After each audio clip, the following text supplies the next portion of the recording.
Welcome to The Last Breakfast. Please enjoy the video. In this video, I will explain how to use a data SIM card in your laptop. We'll start by identifying if your laptop has a built-in SIM card slot, which is crucial for direct connectivity.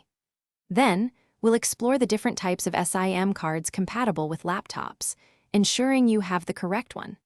Finally, we'll cover external USB modems, offering a versatile solution for laptops without integrated cellular capabilities, providing you with a full guide to mobile internet access.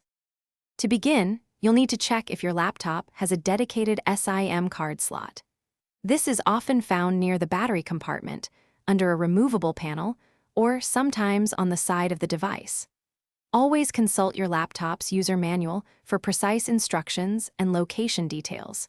It's also important to verify if your specific laptop model supports 4G LTE or 5G cellular connectivity, as this determines the speeds and network compatibility you can achieve. When it comes to SIM cards, most modern laptops with integrated slots utilize nano SIM cards, which are the smallest standard size available. If you have a micro SIM or a standard SIM, you might need an adapter to ensure proper fit. For laptops without a built-in slot, a USB cellular modem is an excellent alternative. These compact devices plug into a USB port and typically support a wide range of network bands, offering flexible and fast mobile internet access. Once you have your SIM card and a compatible laptop or modem, the setup is straightforward. Insert the data SIM card into its designated slot or the USB modem. You might need to install specific drivers or software for the modem, which usually comes with the device or is available online.